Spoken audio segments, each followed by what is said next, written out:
Bonjour à tous, je suis ravi de vous retrouver pour une nouvelle vidéo des liens de la semaine. Et bah écoutez, je vous propose qu'on commence sans plus tarder. Alors je vais vous emmener sur mon ordinateur avec tous mes liens de la semaine. J'étais pas là la semaine dernière parce que j'étais en vacances. Donc j'étais un peu loin des réseaux, mais j'ai quand même fait un petit peu de veille. Et donc bah, je vous propose qu'on démarre par cette news sur Framasoft qui annonce qu'ils vont fermer plein de services. C'est normal, hein, ne vous inquiétez pas, c'était prévu.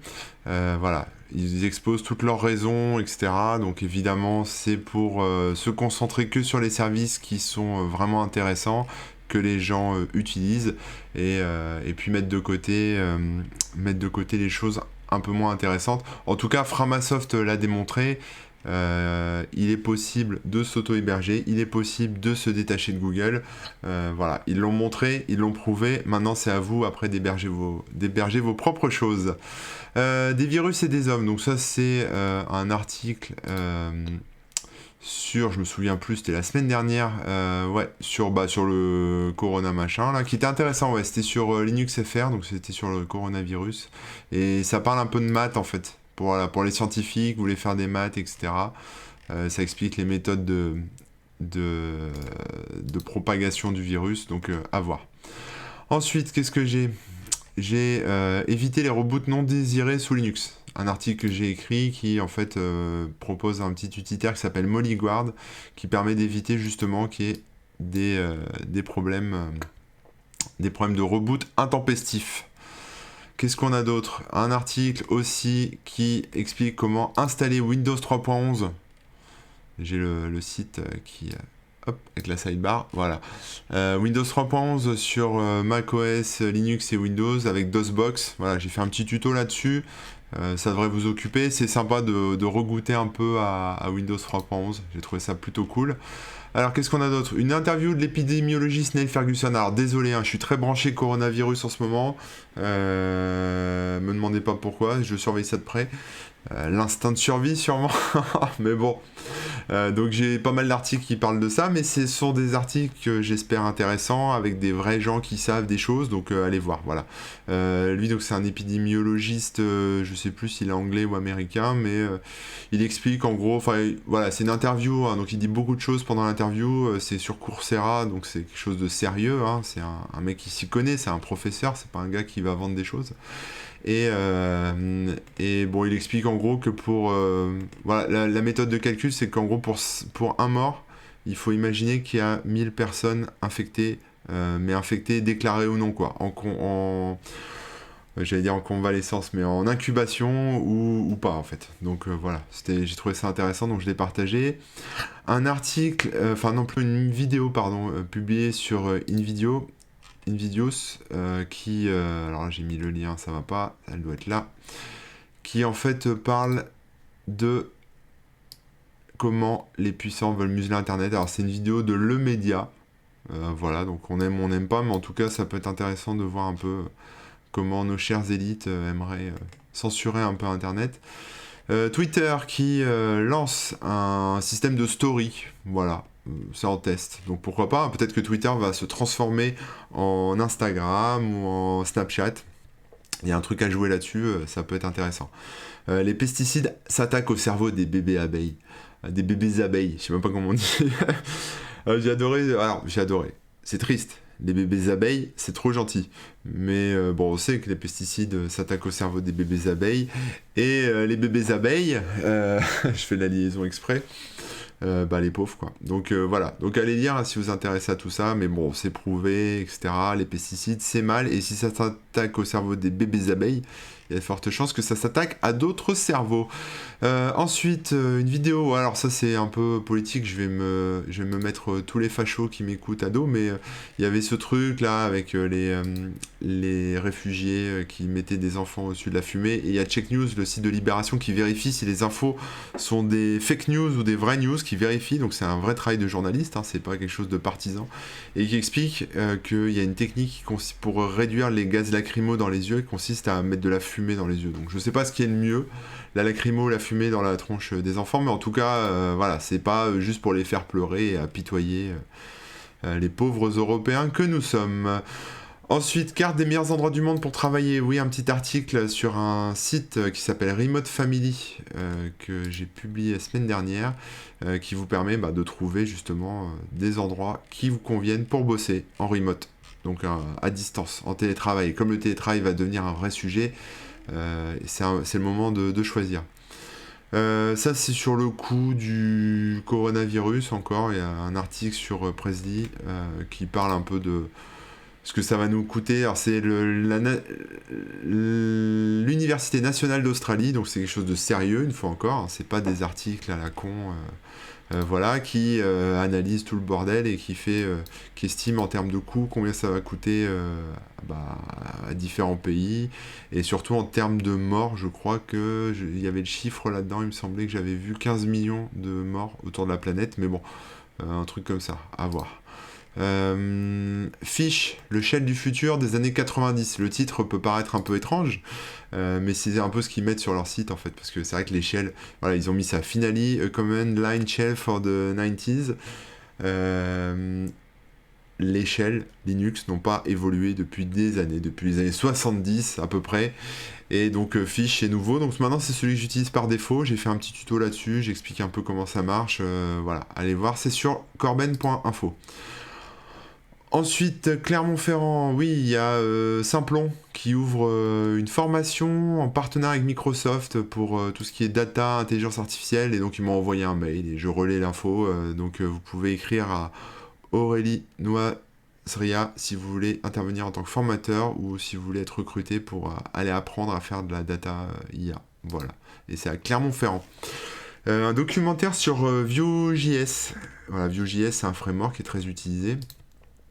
Et il y a eu un docu sur le mec qui l'a inventé. C'est en anglais, mais j'ai trouvé ça intéressant. Donc voilà, toujours sur le blog. J'ai posté beaucoup d'articles sur le. Enfin, c'était les articles programmés que j'avais programmés pour la semaine.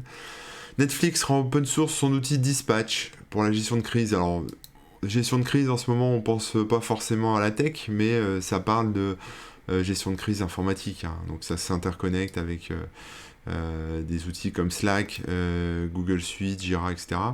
Voilà, ça c'est open source, enfin c'est libre, c'est sous licence libre et c'est à tester. Si vous développez, ça peut vous intéresser. Sandcastle qui permet d'installer, alors c'est très bêta, mais ça permet d'installer un Android sur un iPhone, installer le système d'exploitation Android sur un iPhone. Ça marche que sur iPhone 7 parce que c'est que la version, enfin il y a que sur cet iPhone que le processeur est supporté. Voilà, ça sert pas à grand chose pour l'instant, mais bon, c'était rigolo, donc j'en ai fait un article. Qu'est-ce qu'on a d'autre? On a la Fondation Raspberry qui a sorti un article aussi qui est sorti, pardon, un outil qui permet de créer des cartes SD à partir d'images d'OS. Donc voilà, il y a plein des outils comme ça, comme Etcher, voilà, anciennement Etcher, je crois que c'est Balena Etcher maintenant ça s'appelle, mais enfin voilà, Balena Etcher, il y a plein d'outils comme ça, mais là c'est l'outil officiel, donc voilà, c'est dispo sous Linux, sous Mac et sous Windows. Là maintenant, je crois que j'étais rentré, ou pas loin d'être rentré à la maison, donc là j'ai commencé à faire un peu plus de veille. Donc on va voilà donc on va sortir des articles entièrement consacrés à mon site et on va parler plutôt de ce que j'ai trouvé. Donc là il y a un article un peu polémique sur le tribunal de commerce de Nanterre qui reconnaît Bitcoin comme une monnaie fiduciaire. Je vais pas m'étendre là-dessus parce que c'est un peu compliqué, et surtout ça a été il y a eu plein d'articles ensuite qui sont sortis dans la presse spécialisée, je vais peut-être retomber dessus après, dans la presse spécialisée en crypto-monnaie, qui dit que non, le tribunal de commerce ne reconnaît pas le Bitcoin comme une monnaie fiduciaire.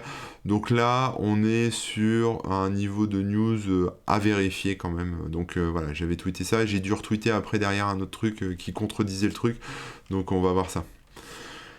Ça, c'était un article super intéressant. Je vous le conseille vraiment. S'il y en a qu'un que vous devez lire sur le coronavirus, en tout cas un récent, c'est celui-là. C'est écrit par deux médecins qui font le point en fait. Voilà, c'est un peu scientifique, un peu, voilà, c'est étayé. C'est long. Vous voyez, il y a des sources. C'est encore une fois, c'est quelque chose de sérieux. C'est dans le quotidien du médecin et ça montre qu'il faut quand même prendre ça au sérieux. Ensuite, j'ai publié un article sur le coronavirus. Vous allez dire, le mec, il est en boucle sur le coronavirus, on n'en peut plus, je te unfollow du coronavirus. Mais non, en fait, ça parle de tech, rassurez-vous. Ça parle de Folding at Home, qui en fait est un service qui permet, une appli en fait, qui permet de faire tourner son ordinateur, d'utiliser la puissance de calcul de son ordinateur on va dire déchiffrer, comment je pourrais dire, pour analyser des molécules ou analyser des virus, des choses comme ça, pour ensuite trouver des anticorps, des vaccins, des choses comme ça. Donc voilà, ça s'installe, vous pouvez faire plein de réglages, choisir si vous voulez que ça tourne rapidement, lentement, etc. Donc à vous de voir. Ensuite, l'édito, on s'en fout. Un jeu qui est sorti sur... je me souviens plus, c'était pas sur Steam. C'était où? C'était sur GOG, je crois. Ah, je sais plus. C'est un jeu... Oui, c'était sur Steam, pardon. C'est un jeu qui est très lent. Rien que la bande-annonce, ça dure 4 heures. Hop, je vais couper le son. La bande-annonce dure 4 heures, il se passe rien, ou pas grand-chose. Regardez, le mec là, il reste, on voit pas, mais... Là, la vidéo, elle tourne. Et vous voyez pas, la vidéo elle tourne et il se passe rien en fait, le mec cligne des yeux une fois de temps en temps là, et en fait c'est un jeu qui est très lent. Vous voyez, là il dort, puis là il aura peut-être bougé un peu, non il est mort, je sais pas, mais bon c'est un jeu qui est très lent. Il se passe pas grand chose, mais il vous faudra 400 jours pour le battre. Donc si vous êtes en confinement et que vous avez prévu de passer plus d'une année en autarcie, c'est peut-être le moment de l'installer. Alors, qu'est-ce que j'ai d'autre dans ma besace délire? Oui, j'ai voulu un peu détendre l'atmosphère, un peu lourde, en vous conseillant des bons films, des films que j'ai trouvés sur ranker.com, qui parlent d'outbreaks, donc d'épidémies, de pics d'épidémies, de choses comme ça. Et donc il y a le film Contagion avec Gwyneth Paltrow, 28 jours plus tard, suivi après de 28 semaines plus tard et 28 mois plus tard, je sais pas où il est, 28 mois, mais bon. Voilà, plein de films, c'est classé par ordre de préférence, c'est un peu... voilà, c'est un site de critique cinéma. Après, il y a d'autres listes, il n'y a pas que des trucs sur les épidémies. Si vous voulez des films un peu marrants, etc., il y a plein de listes.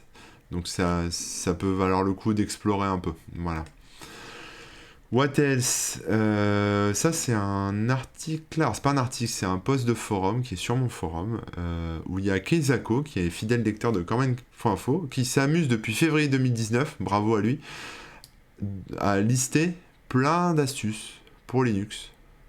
Et il y a plein de choses. Voilà. Alors lui, il est sous KDE. Voilà. Et voilà. Enfin, ça concerne pas que KDE, quoi. Il y a plein de trucs sur les cartes graphiques. Enfin, c'est son poste, c'est son fil à lui. Et donc, il le remplit régulièrement. Et je voudrais le remercier pour ça. Parce que c'est de l'info, regardez, ça n'en finit plus, il y a beaucoup de contenu, quoi. Mais c'est de l'info qui est riche, qui est intéressante, c'est un vrai pense-bête. Allez voir, vous allez sûrement trouver des trucs de ouf, j'ai pas encore tout lu, mais il faudra peut-être que j'aille extraire des trucs intéressants pour en faire peut-être des articles, on verra. Merci à lui.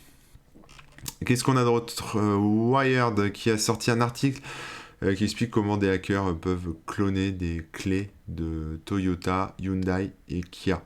Voilà. Évidemment, le lien n'est plus bon. Ça doit être ça. Voilà. Donc, je rentre pas dans les détails, mais il y a les marques, les modèles. Ils expliquent un peu comment ça marche, comment ça fonctionne et pourquoi c'est faillible. Donc, allez lire ça. C'est en anglais. Comme tout ce qui est bon, hein. Une faille impossible à corriger les puces Intel pourrait créer un chaos total. Et oui, mais nous avons survécu au bug de l'an 2000, nous survivrons probablement au coronavirus. Donc il y a des chances qu'on survive aussi à ça, mais ça peut être problématique parce que cette faille est impossible à corriger. Voilà. Donc à voir, bien sûr, à voir. Hop, j'essaye d'avoir un truc un peu mieux. Qu'est-ce que j'ai d'autre? Alors ensuite, AsiNews, oui, c'est un tweet sur lequel je suis tombé, qui était très drôle, parce que du coup, les petits Chinois, les enfants chinois, ne peuvent pas aller à l'école, donc ils font du télétravail, hein, ils font de l'école à la maison, et donc ils ont des applications, parce qu'ils sont beaucoup plus évolués que dans d'autres pays. Ils ont une appli qui s'appelle DingTalk, qui permet de faire leurs devoirs, etc. Et de recevoir leurs devoirs. Et ils se sont rendus compte que s'ils collaient des sales notes à l'application sur l'App Store, sur l'Apple Store, l'appli allait être dégagée.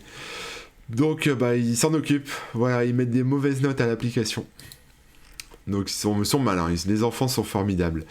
90% de la population mondiale a des préjugés sur les femmes. Alors évidemment, les machos, c'est pour la journée de la femme, hein, le 8 mars. Ceux qui supportent mal les femmes, qui n'aiment pas les femmes, m'ont répondu en commentaire: oui, mais on parle de préjugés négatifs, mais il y a aussi des préjugés positifs. Ouais, d'accord. Bon, bref, on va pas s'étendre là-dessus, mais ça fait un peu le topo sur les préjugés, etc. Je pense qu'il y a aussi les mêmes sur d'autres minorités, entre guillemets, même si les femmes, c'est quand même 50% de la population mondiale. Il faut pas l'oublier.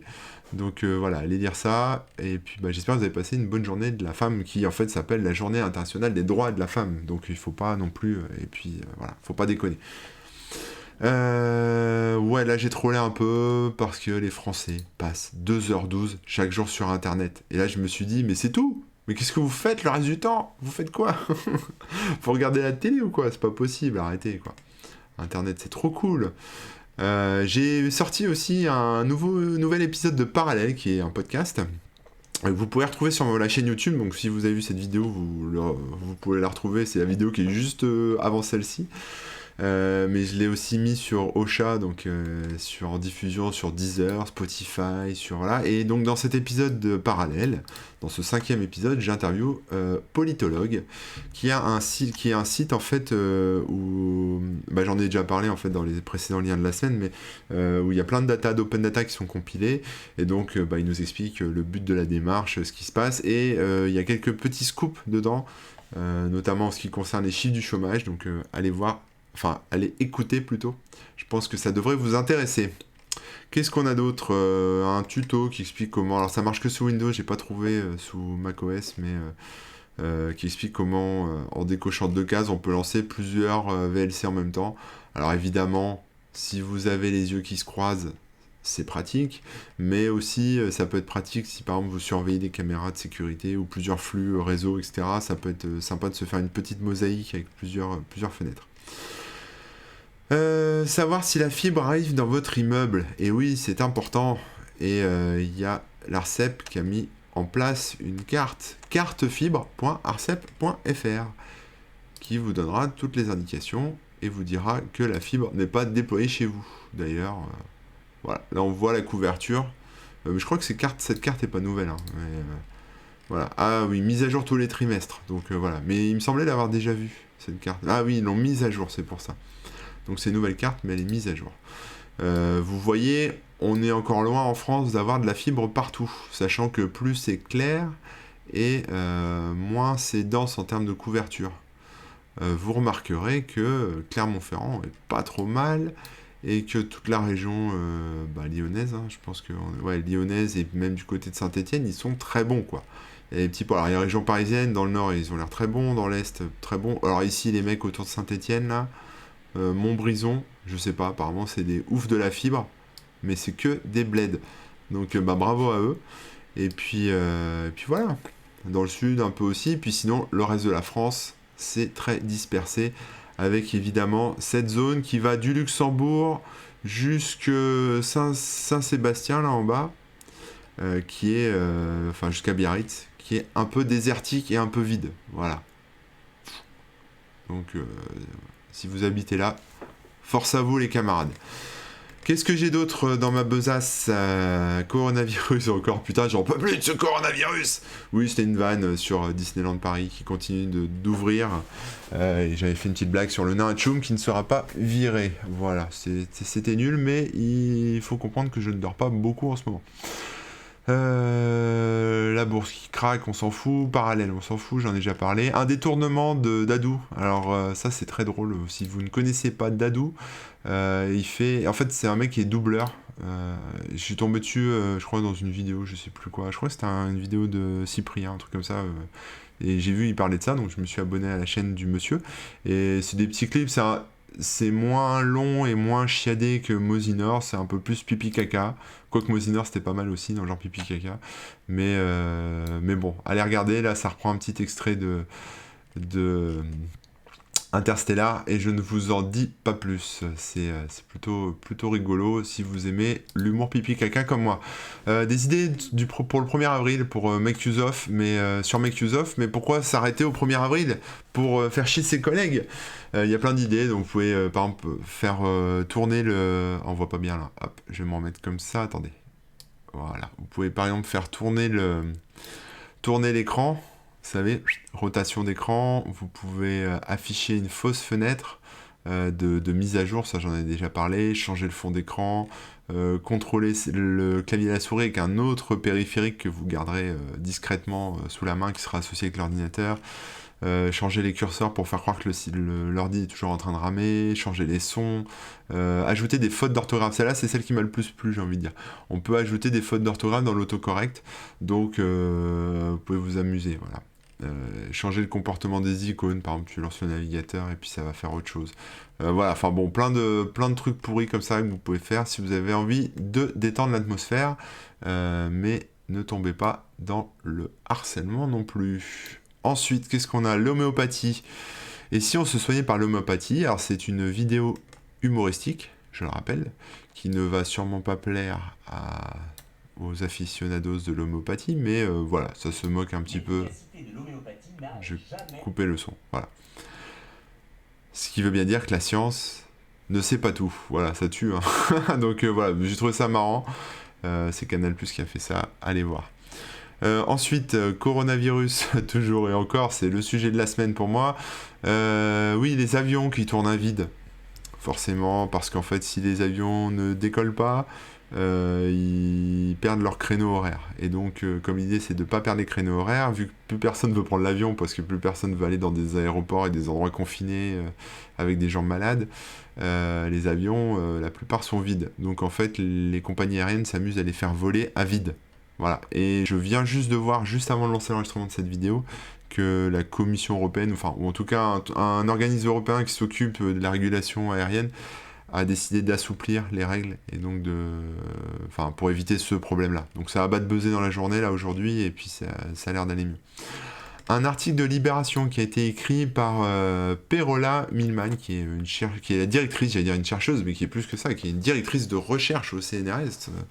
Donc attention, il y a du niveau, qui en fait, montre un peu l'état de la recherche en France, qui est pas forcément c'est pas forcément plus glorieux à l'étranger, mais en France c'est dommage quand même. Donc voilà, si vous voulez en savoir plus aussi sur la façon dont fonctionne la recherche, je vous recommande le livre de Dr Dre, alors pas Dr Dre le chanteur, le rappeur, mais Audrey, alors je sais plus son nom, je suis désolé, mais qui a écrit un livre sur le blob. Vous tapez BLOB dans n'importe quel moteur de recherche de livres, Amazon ou autre chose, et vous devriez tomber sur son livre, et son livre parle du blob, qui est un organisme unicellulaire qui fait plein, enfin, unicellulaire ou multicellulaire, je sais plus, donc je crois que c'est un organisme unicellulaire qui fait plein de choses, et en fait une page sur deux est consacrée à la recherche, en fait, à son boulot de chercheuse. Donc il y a une page sur le blob, un chapitre sur le blob, et un chapitre sur la recherche en France, et j'ai trouvé ça vraiment bien, quoi. Ça passe tranquille, ça se lit très bien, vous allez apprendre plein de trucs, ça va être un régal. Qu'est-ce que j'ai d'autre à vous montrer, chers amis? On est bientôt arrivé sur la fin. Un article de Next Impact qui parle de la géolocalisation. Voilà, faut faire attention à sa géoloc sur votre téléphone si vous la laissez tout le temps, parce que vous pourriez par exemple être accusé d'avoir commis un meurtre si simplement vous vous trouviez dans la zone du meurtre au moment où a eu lieu le meurtre, alors même si vous n'êtes pas coupable. Voilà. Et là, ils prennent le truc inverse en disant que voilà, grâce à la géologue, quelqu'un a été innocenté parce que voilà. Donc ça se passe aux États-Unis, hein, mais il y a du bon, il y a du mauvais dans la géolocalisation, pardon. Italie, un article terrible de France TV Info qui parle en fait du choix que les médecins doivent faire entre ceux qui doivent mourir et ceux qui doivent rester sur les petits vieux par rapport à la maladie en cours. Un article que j'ai sorti aujourd'hui sur Super Bernie World, c'est le jeu des primaires américaines. Et donc ça reprend un peu le concept. Vous savez, il y avait les mecs, la France Insoumise, je crois, avaient fait un jeu avec Mélenchon. Je sais plus comment ça s'appelait, mais bon, voilà, il y avait ça. Bah, c'est la même idée, sauf que c'est avec Bernie Sanders qui se présente aux élections américaines. Alors là, pour l'instant, il est dans l'élection qui concerne les démocrates, mais après, s'il est élu dans son parti, il va pouvoir se présenter enfin, pour la Maison Blanche avec Donald Trump, ouais. Et donc, il y a un jeu vidéo, et si j'en parle, en fait, c'est que le jeu, il est vachement bien. Je vais essayer de vous le montrer un peu. Ça se passe, c'est sur Itch.io. On peut jouer dans le navigateur, voilà, et on peut le télécharger aussi. Il y a des versions pour Mac, Linux et Windows, voilà. Mais c'est un genre de Super Mario et il y a plusieurs niveaux. Enfin, il est complet quoi. Le jeu, c'est pas juste un niveau et après basta quoi. Je vais essayer de vous faire une petite démo. Il y a un peu de son, mais bon, il y a tout le blabla du gouvernement. Donc en gros, le but du jeu, c'est de nettoyer la démocratie américaine. Ah, j'ai oublié de sauter. Bon, bref, pour sauter, c'est X. Excusez-moi. Voilà. Donc il y a des petites tortues là, des trucs comme ça, il y a des ennemis. Et puis après, Bernie, il va manger des champis. Hein. Ils ont pas réinventé la roue, hein. On change pas une équipe. Ah, c'est du fromage. Je sais pas si c'est du fromage à pâte cuite ou à pâte crue. J'espère que c'est du pâte crue hein, quand même. Les Américains, on peut pas rentrer dans le tuyau. Et voilà, bon bref, vous avez vu, hein, je vais pas vous faire tout le truc. Mais voilà, hop, comme ça je peux passer. Voilà, voilà. C'était Squeezie en direct. Non, je plaisante. Allez. Ensuite, qu'est-ce qu'on a d'autre? Je crois qu'on arrive sur la fin. Oui, Maxime Piquet. Alors, si vous ne connaissez pas Maxime Piquet, sachez qu'il mérite d'être connu pour deux raisons. La première, c'est parce que il est le créateur avec son associé, le cofondateur, le fondateur d'une société qui propose deux services. Le premier, c'est Radio King, qui permet de faire de la radio en ligne. Donc si vous voulez créer votre radio en ligne, si vous voulez vous lancer dans faire de la radio en ligne, vous allez sur Radio King. Et il a aussi une plateforme qui s'appelle Ocha. AUSHA, pardon, excusez-moi, Ocha, qui est en fait une plateforme qui permet aux podcasteurs de mettre en ligne leur podcast avec les stats, avec de la pub si vous voulez intégrer de la pub, enfin ça fait plein de choses, c'est formidable, ça marche vraiment bien, et moi je l'utilise. Alors je vais faire un disclaimer quand même, je viens de mettre un petit peu de sous dans sa société, donc là il annonce sa levée de fonds, etc., donc c'est cool, et donc oui, mais en fait j'ai pas dit le principal, vous allez dire mais c'est qui ce mec? Mais en fait c'est mon cousin. Voilà, donc vous voyez mon cousin. Donc voilà, c'est une grande famille à la maison, voilà. Donc mon cousin. Et il est trop fort. Et je lui fais un gros bisou s'il regarde cette vidéo. Et Ocha, c'est trop cool. Objectivement, c'est trop cool. Voilà, je suis pas objectif parce que c'est mon cousin. Et en plus, j'ai mis des patates. Mais l'idée, c'est ça, quoi. L'idée, c'est d'aller tester. Faites-vous votre avis et vous verrez. Voilà, il y a des... c'est pour les podcasteurs et pour les amateurs de radio en ligne. Politologue, alors là je vais pas vous montrer ça parce que celle-là elle est périmée, je vais vous en montrer une, mais c'est la même chose. Ça c'est une courbe que vient de publier Politologue que je trouve intéressante, qui montre en fait, il en a fait une autre là, je pense qu'il va publier avec la courbe de l'Espagne, mais en gros ça reprend les datas les chiffres d'infectés au coronavirus depuis voilà. Il y a la France et il y a l'Italie. Il y a un décalage de... Combien il a dit? Je sais plus, mais de quelques jours... De J-8, voilà. Il y a un décalage de 8 jours entre ce qui se passe en France et ce qui se passe en Italie. Et donc on voit la courbe qui en fait suit le même tracé. Il y a un petit décrochage là, vous le voyez pas là, il y a un petit décrochage ici.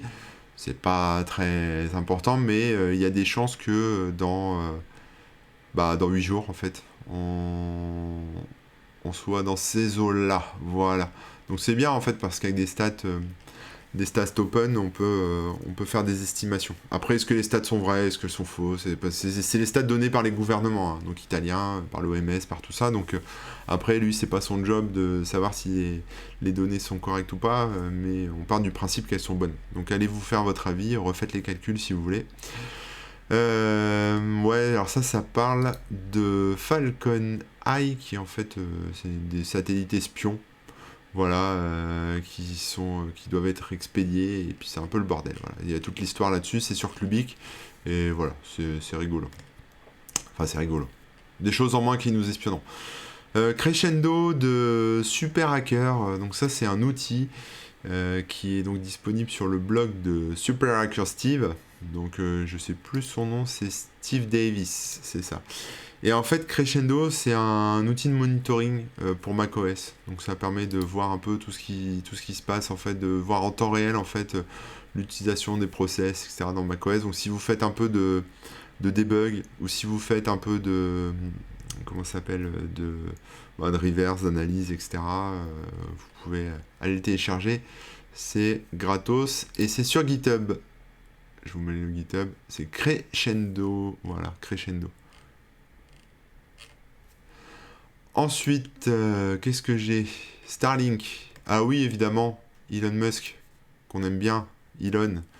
Elon, il rage un peu en fait parce que tout le monde accuse ces petits satellites Starlink, vous savez qu'ils doivent, enfin ces satellites qui doivent fournir j'allais dire du Wi-Fi, mais bon Internet quoi dans l'espace. Enfin pour les gens, voilà, il en a envoyé, je sais pas combien déjà, je crois, oui 300, il en a envoyé 300, il doit encore en envoyer 60 bientôt. Au total, il y en a 12 000 qui sont attendus et les astronomes en culotte courte râlent à juste titre, parce que ça fait de la pollution lumineuse et ça les empêche d'observer l'espace. Et donc lui, il dit oui, non, en fait, c'est n'importe quoi, c'est pas vrai. Il y a zéro impact sur l'astronomie. Voilà. Est-ce qu'il ment? Je sais pas. Est-ce que ce sont des milliers d'astronomes amateurs qui mentent? Ou est-ce que c'est Elon Musk qui a investi beaucoup dans ce projet qui ment? Ou est-ce que la vérité se trouve au milieu? La vérité est sûrement au milieu. C'est toujours au milieu, un peu, la vérité. Voilà, écoutez, je pense que j'ai fait le tour. J'ai rien d'autre. Je suis plutôt rapide hein, sur ce coup-là. Donc, écoutez, j'étais ravi de passer ce petit moment avec vous. J'espère que ça vous a plu. J'ai pas tout passé en revue, j'en avais encore en stock, mais bon, c'était pas l'idée. Et puis, je vous dis à la semaine prochaine pour un nouveau lien de la semaine. Allez, prenez soin de vous. Ciao!